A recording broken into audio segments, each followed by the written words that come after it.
La meiosis es una fuente de variabilidad genética. ¿Y dónde están esas fuentes? Básicamente en la meiosis 1. La meiosis 1, mediante la profase 1, donde se produce el crossing over o intercambio de material genético, permite la primera fuente de cambio de variabilidad. Lo segundo es metafase, donde hay una distribución al azar de los cromosomas.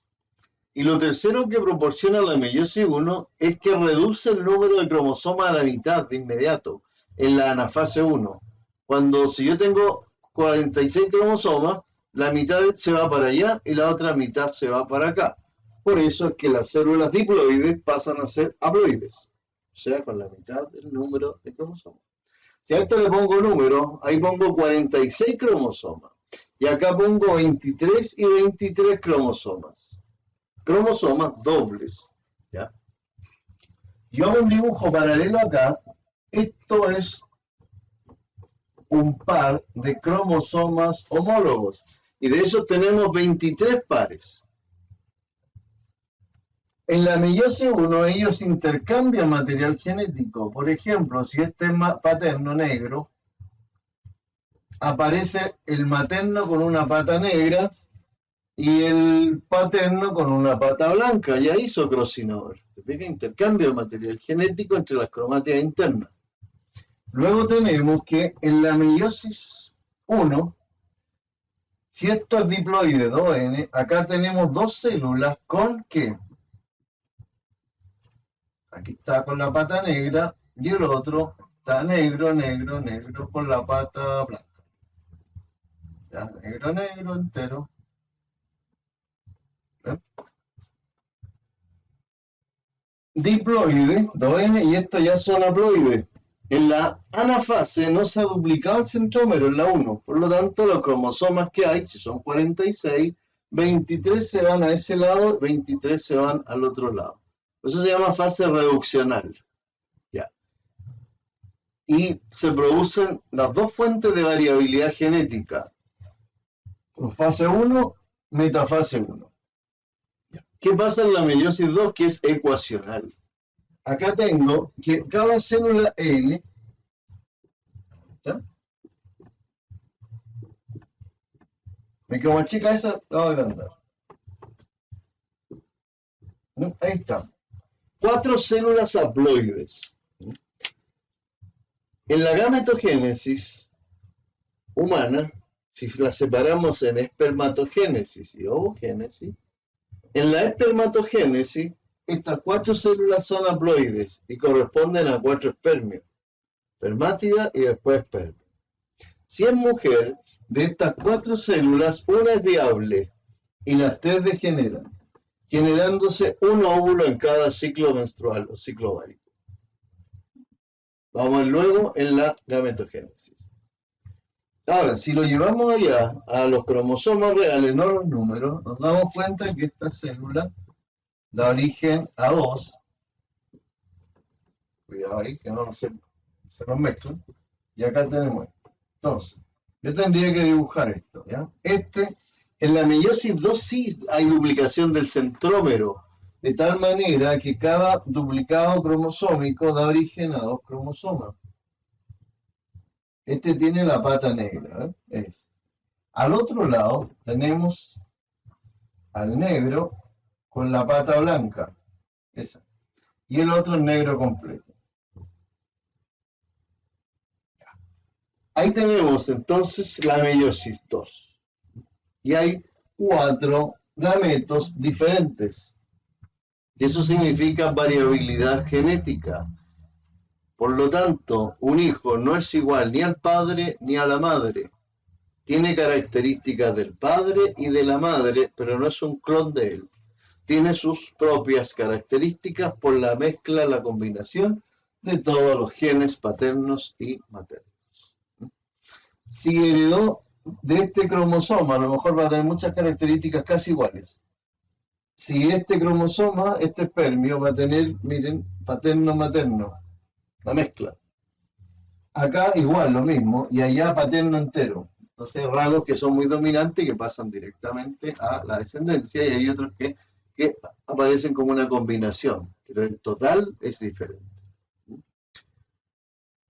Bien, entonces vamos a ir avanzando con los dibujos para presentarles la meiosis, pero ya en forma mucho más detallada, pero indicando los puntos cruciales. En la reproducción sexual se dan tres fuentes de variabilidad genética. La primera oportunidad la tenemos en la profase 1, en crossing over, donde intercambian material genético los cromosomas homólogos, uno paterno y uno materno. La segunda fuente es la distribución al azar de la metafase 1, distribución aleatoria, entonces, diferente. Y no hay más, en la meiosis, porque la tercera fuente de variabilidad genética en la reproducción sexual está dada en la fecundación.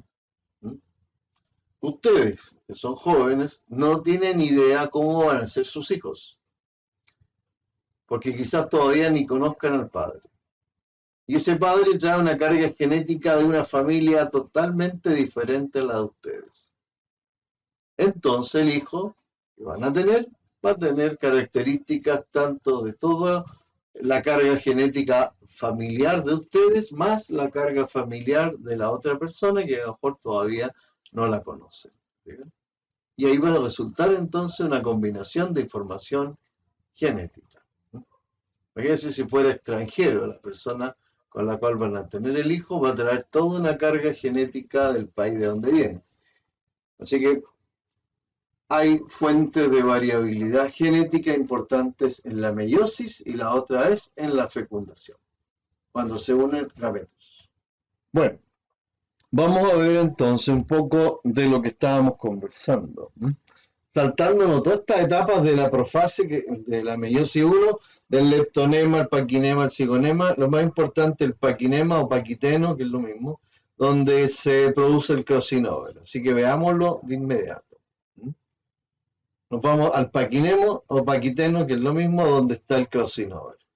Acá vemos en la primera parte los cromosomas homólogos, paterno y materno. Aquí se van a tocar en ciertos puntos que llamamos quiasma. Ahí lo vamos a marcar, ahí vamos a marcar el segundo, ahí está el quiasma.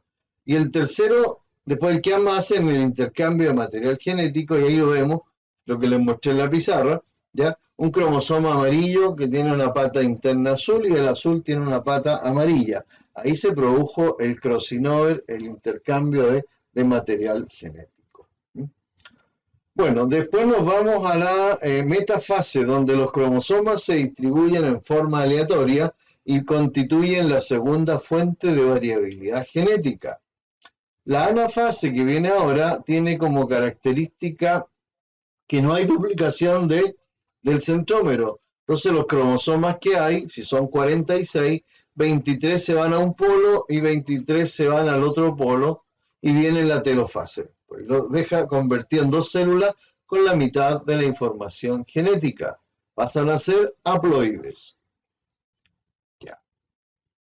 Y la telofase, bueno, termina como siempre. Ahí estamos marcando la anafase, un punto, ¿cierto? Rectángulo rojos para ver cómo ha ido sucediendo esto.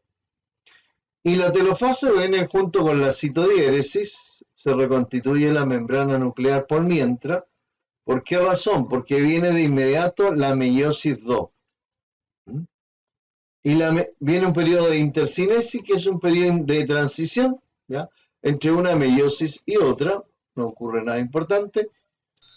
Y acá tenemos la 2, meiosis 2, que es la que nos interesaba. La profase 2, igual que cualquiera, los cromosomas comienzan a condensarse de nuevo. Metafase 2, igual que la 1, los cromosomas se ubican en el centro. Aquí no hay distribución al azar, como en la 1. Aquí solamente se ordenan. La meiosis 2 es igual que una mitosis. Entonces ahí está. Luego, de la metafase 2 viene la anafase 2. Y aquí, al igual que la mitosis, sí hay duplicación del centrómero. ¿Ven? De manera que cada uno de estos cromosomas dobles va a dar origen a dos cromosomas. Uno migra hacia este polo y el otro migra al otro polo. O sea, si aquí habían 1, 2, 3 cromosomas dobles, van a haber 6 cromosomas simples ahora. Y van a migrar hacia los polos y ocurre la citodiéresis de nuevo, y en vez de una célula, ahora van a haber 4 células. En este dibujo repetimos lo mismo, ¿ven? Aquí está la metafase 2, se ubican en el plano ecuatorial, se duplica el centrómero en la anafase 2 y los cromosomas migran a polos opuestos. De un duplicado cromosómico nacen 2 cromosomas. Aquí hay 4 duplicados cromosómicos. Aquí arriba deberían aparecer 4 cromosomas y acá otros 4, o sea 8. Y se da, pues, ¿eh? 2, 4, 6 y 8. Así que se da. Bueno, esto se hace en forma simplificada, porque si tuviéramos que hacerlo con los 46 cromosomas, sería extremadamente complejo mirar todos los cromosomas en el dibujo. ¿Okay? Entonces se hace con uno y se amplifica por 46. Bien. Ahí termina entonces el proceso. De una célula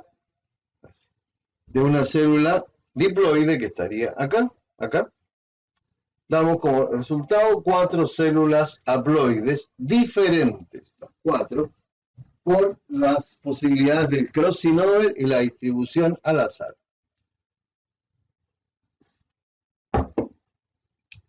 Bien, ahí está la meiosis entonces. ¿Cuál es la diferencia entre el proceso de meiosis masculina y femenina? Ahora la vamos a ver en un proceso llamado gametogénesis, donde está implícita la meiosis. Aquí tenemos la espermatogénesis y la ovogénesis. Esto se llama gametogénesis y ocurre en las gónadas. Testículo en la espermatogénesis y ovogénesis en el ovario. Ambas presentan 3 etapas. La etapa proliferativa, donde hay mucha mitosis, la etapa de crecimiento y la etapa de maduración. Aquí están al lado. Las 3 tienen las mismas etapas, pero con algunas diferencias. Lo habíamos dicho, pero ha pasado tiempo, por eso se los vuelvo a resumir. En la espermatogénesis y en la ovogénesis hay un proceso llamado proliferación. Proliferar significa multiplicar. Si las células son diploides, siguen todas diploides por mitosis. Acá está. Todas 2N, 2N, 2N, 2N, 2N. Y reciben un nombre especial llamado gonios. Los gonios siempre son diploides y resultan de este proceso de proliferación. Hay una gran diferencia entre hombre y mujer. El hombre empieza a producir los gonios recién en la pubertad, por acción de una hormona que viene de la adenohipófisis y se llama folículo estimulante. Al lado, la ovogénesis empieza en la etapa fetal y produce todas las células que va a tener durante su vida, que son alrededor de 500.000 aproximadamente, medio millón de células. Y de ahí no hay más. Ya. Acá en el hombre, en ese periodo fetal, no hay ni sospecha de que haya un proceso. En la pubertad recién comienza este proceso y se tira completo hasta el término de los gametos. No hay ciclo, no hay nada. Acá empieza la etapa fetal, hay una cantidad fija, se bloquea el proceso antes de nacer, ¿ya?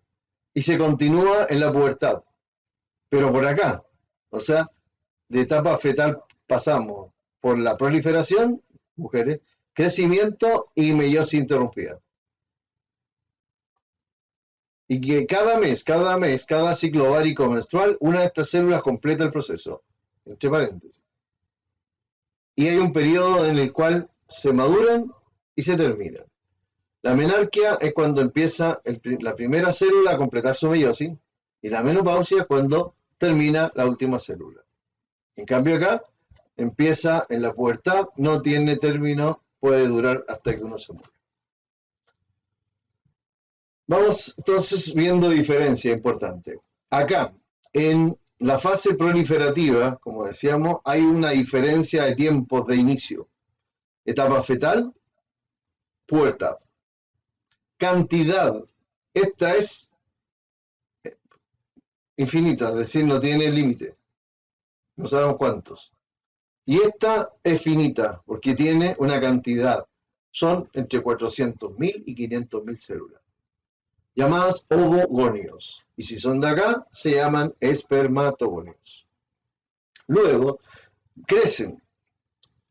Esta crece en la etapa fetal y esta crece en la pubertad en adelante. El crecimiento de esta célula hace que cambien de nombre las dos en el fondo. Esta se va a llamar cito primario o espermatocito primario y sigue siendo diploide. Esta se llama ovocito primario y sigue siendo diploides. O sea, los citos primarios son diploides todavía, igual que los genes. ¿Por dónde partir? Eso ya es cierto. Es orden nomás. Vamos a empezar por acá, que es más fácil, es más corto. Esta célula diploide tiene tiempo de crecimiento muy breve porque no guarda muchas cosas, ya que estas células son los futuros espermios. Y no necesitan organelos casi. Mitocondria, lo más, lisosoma, para las enzimas hidrolíticas, pero y el núcleo, importante, pero no más, ya que todas las células que tenemos, hombres y mujeres, vienen del óvulo. El óvulo, la célula femenina, es la que guarda y trae todo. Trae las mitocondrias. ¿Por qué no las mitocondrias masculinas? Porque cuando el espermio fecunda el óvulo, las mitocondrias van en el cuello o segmento intermedio y se quedan afuera. Así que todas las mitocondrias de la humanidad son femeninas.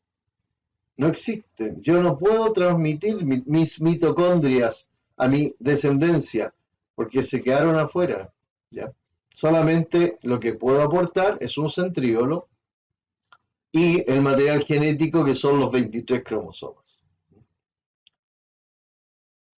Entonces tenemos clara que son bastante diferentes la espermatogénesis con la ovogénesis, pero a la vez tienen las tres etapas iguales. Veámoslo en el caso del hombre. Un cito primario entra en proceso de maduración y da origen a dos citos secundarios haploides, porque en meiosis pasa reduccional, la meiosis 1. Estas células haploides, N, van a experimentar una segunda meiosis y se van a convertir en espermátidas.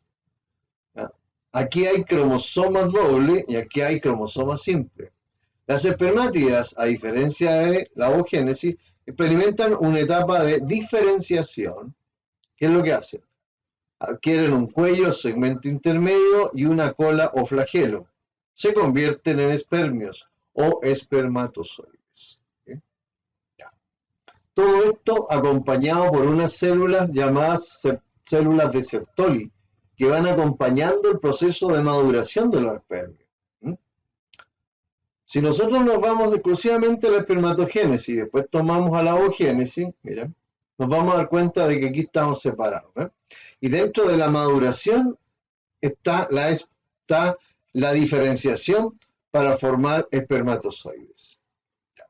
Para que ustedes más o menos sepan, un hombre para poder ser fértil debe producir más de 60 millones de espermios en una eyaculación.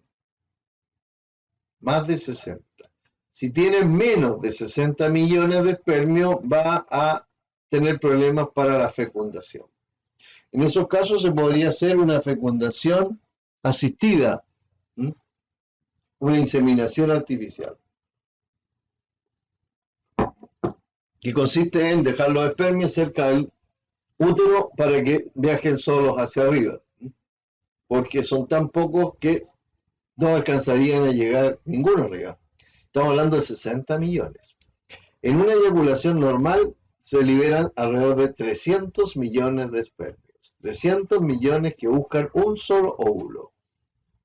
Así que si una mujer tiene relaciones sexuales en periodo fértil, la probabilidad de tener hijos es muy alta. Periodo fértil. Si no es periodo fértil, por supuesto que no va a haber posibilidad. Ahora, ¿dónde ubicamos todo esto? Aquí está el proceso, pero visto así de forma general. Un cito primario entra en meiosis, da origen a dos citos secundarios que son haploides, y cada uno de ellos da origen a dos células llamadas espermátidas, que por un proceso de diferenciación se convierten en los espermatozoides. Si lo comparo con la ovogénesis, tenemos acá que el ovocito primario va a entrar en la meiosis 1 y va a dar origen a un ovocito secundario y a un polocito. Luego, este ovocito secundario va a generar dos polocitos más. O sea, y más uno, al fecundarse, van a ser tres polocitos, igual que acá. 1, 2, 3, 4 células. Pero la diferencia va a ser que una de las células del ovocito secundario, si es fecundado, se convierte en óvulo. Y los tres polocitos que ustedes ven allá son células que degeneran o involucionan. Ya, son infértiles. De manera que en la meiosis masculina, una célula diploide da origen a 4 células haploides viables. En la ovogénesis, una célula diploide da origen a una sola célula viable, porque las otras desaparecen. Así que esa es la gran diferencia entre la ovogénesis acá y la espermatogénesis arriba. Bien. En el caso del hombre nos vamos al testículo y en la pubertad, y desde la pubertad hasta la senectud, el testículo se dedica a producir espermios y hormona sexual masculina, que es la testosterona. Dentro del túbulo seminífero están las células de Sertoli, que ayudan a estos espermios en su desarrollo. A medida que las células van pasando por la etapa, van yéndose hacia el lumen del tubo. Y de ahí migran hacia el epidídimo, que es este conjunto de túbulos enrollados. Aquí se capacitan los espermios, es decir, completan su proceso de maduración y esperan una señal que viene del cerebro. El sistema nervioso parasimpático aumenta la irrigación al órgano masculino, produciendo la erección, mientras que el simpático, posteriormente a ello, va a permitir que se contraiga estos túbulos, los espermios suban por el conducto deferente, se unan al líquido de las vesículas seminales y al líquido de la próstata, salgan por el conducto eyaculador, que es muy cortito, y desembocan en la uretra, produciendo la eyaculación, la salida de los espermios en busca de un óvulo. ¿Sí? Cuando uno quiere evitar, ¿cierto?, la paternidad y seguir teniendo una actividad sexual, pero sin fecundar, se hace lo que se llama la vasectomía. Aquí se hace la vasectomía. Se hace una pequeña incisión en el escroto y luego se saca el tubo, se amarran dos lugares y se corta el medio. Y la vasectomía viene a ser lo mismo que en la mujer, la ligadura y corte de trompas de falopio. O de oviductos más bien. Más que de trompas, todo el mundo dice ligadura de trompas, pero lo que se hace es una ligadura y un corte en el oviducto, para que los espermios no pasen hacia la trompa, ni de la trompa pase el óvulo hacia el otro lado. Eso involuciona y por apoptosis desaparece. Los óvulos, por supuesto. Así que ahí tenemos el proceso completo de la gametogénesis en el hombre. En la mujer, y ahí está lo mismo, ¿cierto? Testículo, túbulo seminífero, la meiosis completa para fabricar los espermios. En el caso de una mujer tenemos el ovario, esta gónada femenina, que son dos, una a cada lado, y que se alternan para ir madurando los ovocitos.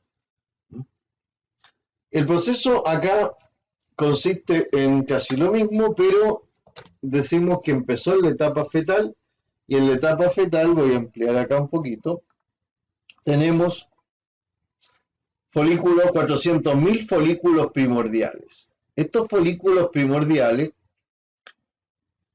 comienzan ya su proceso de maduración en la etapa fetal, mira, acá, y van avanzando, y se detienen en profase 1 de la meiosis. Llega la pubertad, y empezamos como en la menarquia, y cada mes va madurando uno, de profase 1 a metafase 1. A medida, ¿quién manda esto? Desde la adenohipófisis baja una hormona que ya se llama hormona folículo estimulante, la FSH, y hace que este folículo avance. Aquí está. Este folículo va avanzando y adentro va madurando un ovocito secundario. Este ovocito está rodeado por un conjunto de células foliculares, las cuales van produciendo cantidades crecientes de estrógeno. Pensemos en un ciclo menstrual que dura 28 días y entre el 1 y el 5 se cae el endometrio. Y en ese momento no hay estrógenos. Entonces, en la adenohipófisis se ve liberada para mandar folículo estimulante, la que hace que madure un folículo, dentro del cual se va produciendo estrógenos también. Los estrógenos van creciendo en cantidad y es lo que determina en una mujer las características sexuales secundarias y además comienza a desarrollar el endometrio que se había caído, ¿se acuerdan? Los días 1 a 5, ya estamos como en el 8, y vamos madurando entonces, vamos creciendo. Dentro de este folículo primordial, cada vez más cerca de su proceso final, está en ovocitos secundarios metafase 2.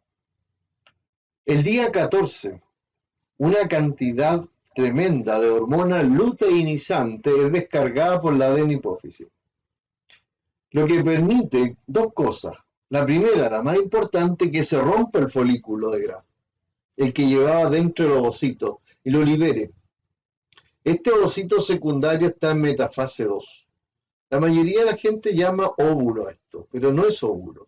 Es un ovocito secundario en metafase 2, que le faltan dos etapas para terminar, que es la anafase 2, la telofase 2. Y eso se consigue siempre y cuando él sea fecundado por un espermio. Si no es fecundado por un espermio, va a morir como ovocito secundario en metafase 2. De manera que si una mujer no ha tenido hijos, no se ha embarazado, todas sus células han sido ovocitos secundarios. Nada más. En el caso de su familia, que son 2, 3, 4 hermanos, son 4 ovocitos secundarios que han llegado al estado de óvulo y luego se han convertido en cigoto. Y si no, terminan muriendo como ovocito secundario. ¿Qué es lo que pasa con el folículo este de Graf? Que venía produciendo estrógenos en cantidades crecientes. Y cercanas al 14, los niveles de estrógenos son altos, o antes del 14, poquito. Lo que hace que el estado de ánimo sea muy bueno y la recepción para llevar a cabo la fecundación también es bueno, coincide. En los animales se habla de periodos de celo. En la especie humana serían los periodos más aptos para la fecundación. Son los cercanos al 14, donde ocurre justo la liberación de los ovocitos secundarios. Y los niveles de estrógeno están altos. ¿Qué es lo que pasa el día 14? Se sale el ovocito secundario y lo toma la trompa de Falopio. Lo lleva hacia los oviductos. ¿Pero qué pasa con este folículo roto? Por acción de la luteinizante, que fue responsable de romper el folículo, ahora se convierte en cuerpo lúteo, llamado también cuerpo amarillo o cuerpo albicans. Y él sigue produciendo estrógeno, pero ahora se le suma otra hormona que es muy relevante, que es la progesterona, la cual termina por reconstruir el endometrio para recibir al óvulo si es que es fecundado. Esto ocurrió el día 14 del ciclo. El cuerpo lúteo, junto con, dentro de él está estrógeno y progesterona, tienen 7 días para dejar al endometrio apto para recibir a un óvulo fecundado. Y justo, el día 14 sale el ovocito y demora 7 días en llegar al útero. En esos 7 días, el cuerpo lúteo, con sus dos hormonas, tiene que tener listo el endometrio para la anidación, para albergar el óvulo si es que es fecundado. Pero esto no sucede siempre. el día 21, 14 más 7, 21, va a llegar esta célula no fecundada. Al no llegar fecundada, el cuerpo lúteo va a empezar a involucionar y va a empezar un proceso llamado apoptosis. Los niveles de estrógeno y progesterona van a empezar a decaer y el endometrio se va a caer. A eso nosotros lo vamos a llamar menstruación. El ciclo se cierra ahí, el 28, y el mismo 28 comienza un nuevo ciclo, acá. Otro folículo primordial comienza a madurar. ¿Bien? Y así se va repitiendo el ciclo. ¿Qué pasaría si hay embarazo? Esta célula, fecundada por el espermio, llega al útero después de 7 días, o sea, el 21. El endometrio está preparado porque la progesterona y estrógeno del cuerpo lúteo se encargaron de prepararlo y llega. Y esta célula, ¿ya? Que no es huevo cigoto, sino que ya es blástula, porque a medida que va avanzando en los 7 días pasa por mórula y blástula. Un paquete de células ya que se han ido dividiendo desde que se fecundó en adelante. En 7 días ya tenemos una masa tremenda de células. Ese grupo de células llamada blástula, al anidarse al útero, va a liberar una hormona que se llama gonadotrofina coriónica, HGC. Y esa va a ir al ovario para que el cuerpo lúteo no degenere. Si el cuerpo lúteo no se degenera, va a seguir produciendo estrógeno y, lo más importante, progesterona. La que van a afianzar el endometrio y van a permitir que se convierta en placenta. El cuerpo lúteo lo puede esperar hasta el tercer mes. Del tercer mes en adelante ya la placenta está formada y ella es la que produce estrógeno y progesterona durante los 6 meses que quedan. Llegado el 9º mes, la placenta ya está vieja, los niveles de progesterona bajan y estrógenos también, y eso permite que el endometrio esté suelto para poder, o sea, endometrio, hablo ya de placenta, ¿ya? Porque el endometrio es parte de la placenta. Para que la placenta se desprenda del miometrio, que es el músculo uterino, y caiga durante el alumbramiento, que es el periodo postparto. Entonces, todos tienen una dinámica bastante interesante. Entonces, veamos si hay otro gráfico para coordinar también la información que dije aquí con el gráfico. Ya. Veamos este. Aquí lo tenemos de nuevo. Thais, Aranza y ¿quién más? Javiera, si hay alguna duda, algo que quieran saber, algún punto que profundizar, me avisan. ¿Ya? ¿Y Valentina, Javiera? ¿Hay algo, Thais?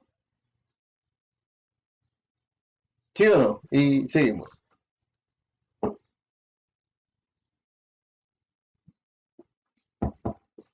No, Javiera Aranza, dudas de lo que estamos viendo. Ya, perfecto. Y ahí ya, correcto. Entonces, cualquier cosa, repito, que este tema no es tan a veces simple, se empieza a confundir a veces. Pero igual, vamos a hacer esto, mira. Repasar de nuevo. ¿Qué tengo acá? Uno de los 400.000 folículos que habíamos hablado, por acción de la hormona folículo estimulante que viene de la adenohipófisis, hace que este folículo comience a desarrollarse. Quedó en profase 1 en la etapa fetal y cada mes pasa a metafase 2. A medida que va madurando, las células que lo rodean, llamadas células foliculares, van produciendo estrógeno en cantidades crecientes. De hecho, aumenta la libido hacia el día 14, justo porque coincide con un óvulo apto para ser fecundado. Estas células foliculares como decía yo, produce solamente estrógeno y la progesterona todavía nadie la conoce, no aparece. Este folículo maduro, llamado folículo de Graf, tiene este ovocito aquí adentro. Y el día 14, por acción de una hormona llamada luteinizante, que os voy a mostrar un gráfico, se rompe y libera este ovocito secundario en metafase 2. A eso nosotros lo llamamos ovulación. Este folículo de Graf, o folículo maduro que está roto, uno podría pensar que ya desaparece y no sirve más. Este asume la función de cuerpo lúteo, ahora cambia de nombre, y sigue produciendo los estrógenos que siempre generó acá, pero además se le suma la hormona del embarazo que es la progesterona. De aquí, del 1 al 14, quien empezó a desarrollar de nuevo el endometrio fue el estrógeno, los estrógenos. Y del 14 al 21 son el estrógeno o los estrógenos y la progesterona, las que van a hacer que el endometrio se vuelva a engrosar. Tienen 7 días para hacerlo, desde que ocurrió el 14 la fecundación hasta el 21 que va a llegar ese óvulo fecundado para allá en forma de plástula, a anidarse. Entonces tienen 7 días para que el endometrio esté esponjoso y esté listo para recibirlo. Y se produzca de ahí en adelante el embarazo. Bueno. Cuando llega la blástula, aquí está, salió, ¿cierto? Aquí se interceptó con el espermio, y luego viene como mórula y luego termina en blástula acá. Al anidarse donde está la mano ahí, ¿ya?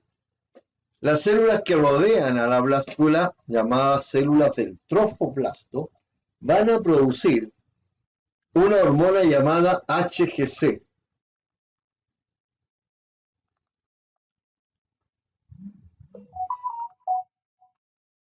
La HGC, llamada gonadotrofina coriónica, la produce aquí cuando está anidado el embrión, por decirlo así, en la blástula, y esa HGC hace que el cuerpo lúteo, o sea, este que está acá, mira, no degenere y siga produciendo estrógeno y progesterona hasta el tercer mes, tiempo que ya está tiempo suficiente para que la placenta esté armada. ¿Bien? Y ahí la placenta hasta el 9º mes produce los estrógenos y la progesterona. Esta hormona HGC no solamente la encuentran en la sangre, sino que también está presente en la orina y se usa para hacer el test de embarazo. El test de embarazo detecta, no vaya a saber, ¿cierto? Embarazo. El test de embarazo detecta la presencia de la gonadotrofina coriónica en la orina. Y es bien fácil, ¿cierto? Lo venden en la farmacia. El test de embarazo antiguamente no existía, había que sacar una muestra de sangre. Obligadamente había que ir al hospital, tomar hora y contar la historia. Hoy día no, porque hoy día alguien sospecha que está embarazada, va, compra el test, va a la casa, al baño, gotas de orina y de inmediato cambia de color, y si cambia de color es porque hay embarazo y existe el 99.99% de certeza, ¿ya? Así que no sé si vamos completando este rompecabezas. ¿Qué pasaría si no hay embarazo? Volvemos acá, lupa mejor. Aquí tenemos, ocurrió el día 14 la ovulación, salió un ovocito secundario en metafase 2. Llegamos al día 21, no hay nidación, no ocurrió esto. No hay gonadotrofina coriónica. El cuerpo lúteo comienza a involucionar, degenera, se absorbe por apoptosis y los niveles de estrógeno y progesterona decaen, lo que hace que el endometrio se caiga, generando la menstruación. Empieza el 28 y sigue el 1, 2, 3, 4 del ciclo siguiente. Termina la menstruación y, como no hay estrógeno, el hipotálamo vuelve a mandar la folículo estimulante ¿Sobre qué? Sobre este folículo. Y este folículo comienza a madurar y generar un nuevo ciclo ovárico que se va repitiendo cada 28 días. Por eso la ovogénesis es mucho más compleja. Si esta célula llamada ovocito secundario no es fecundado, va a quedar como ovocito secundario y va a morir así. Pero si es fecundado por un espermio, termina la meiosis, pasa a ovocito secundario, a óvulo, y de óvulo a huevo o cigoto. O sea, la ovulación es un nombre, porque en el fondo no es óvulo lo que se libera todos los meses en la ovulación, sino que es un ovocito secundario en metafase 2. Tenemos gráficos también acá, yo creo. En este parece que no venían gráficos. Eso no. No, porque los gráficos van a venir en hormonas. La fecundación ocurre en 4 etapas, si ustedes ven ahí. Primero, el encuentro de los gametos. ¿Cuándo se encuentran los gametos? Depende. En los animales hablamos de periodo de estrocelo. En nosotros el mejor periodo a que se encuentran los gametos es cercano al 14, son los periodos de fertilidad. Puede ser, por ejemplo, así un rango 4 días antes del 14 y 4 días después. Entre el 10 y el 18, 20, ahí estaría el periodo de máxima fertilidad. A los extremos cada vez la probabilidad es menor, hacia el 14 es mayor. Pero si hay una relación sexual después del 20 al 23, 24, y siempre le digo, puede que incluso haya fecundación. Pero como demora 7 días en llegar al endometrio, puede que cuando llegue al endometrio se esté cayendo porque ya es 28. O sea, en el fondo se pierde. La segunda etapa es cuando se activa el óvulo. El espermio toca la membrana del óvulo. De inmediato el óvulo crea una membrana de fecundación para impedir la poliespermia. O sea, que más espermios entren. El espermio comienza a horadar la membrana en un punto dado y con las enzimas del acrosoma, que es la parte anterior, logra ingresar su núcleo y un centríolo. Todo el resto se queda afuera. El núcleo es haploide y ahí llegan los 23 cromosomas. ¿Ya? Y uno para el sexo, 22, y uno para el sexo, 23. Si llegó con un cromosoma ahí, la guagua, el bebé va a ser varón. Y si llega con un cromosoma X, va a ser mujer. O sea, el sexo lo determina el espermio que llegue. Y lo último es la singamia, que significa la unión del pronúcleo masculino y del pronúcleo femenino. 23 cromosomas paternos, 23 cromosomas maternos, ¿ya? Establecen el nuevo organismo en una estructura llamada huevo o cigoto. La información genética que se genere ahí, que se mezcle, va ahora a multiplicarse por ciclo celular, por mitosis, por decir así. Y si esa célula huevo cigoto viene con una falla, por ejemplo, trae un cromosoma de más, todas las células del cuerpo van a tener esa falla. ¿Por qué? Porque el huevo cigoto se empieza a multiplicar por mitosis en 2, 4, 8, 16, 32, 64, 128, etcétera, células, y todas son iguales, son como clones. Si por cualquier eventualidad, cuando se produce la primera división, mitosis, estas células hicieran esto y cada una se empezara a multiplicar por sí misma, y esta también, tendríamos como resultado 2 organismos idénticos, del mismo sexo y con todas las características de los mismos. Y estaríamos hablando de un gemelo monoovular, ¿ya? Que son copias de sí mismos. En fondo se ha producido una clonación sin querer. A diferencia de los gemelos biovulares o mellizos, que ustedes le llaman, que son 2 organismos que resultan de 2 óvulos diferentes, de 2 espermios diferentes, que pueden ser del mismo sexo, de distintos sexos, se pueden parecer o no, como si fueran 2 hermanos, ¿no? Nacieron al mismo tiempo. Bueno, ahí está entonces más o menos lo que terminamos con el proceso reproductivo. Donde vamos a hablar más es después, en sistema endocrino. Ahí tocaría entonces hablar de nuevo de las gónadas y ahí vamos a ver los gráficos, cómo se van dando en el ciclo ovárico, ciclo menstrual. Bueno, ahí teníamos la etapa del proceso de la fecundación. Ahí está la singamia, que es cuando se produce la fusión del pronúcleo masculino y femenino y se determina el sexo y las características del individuo.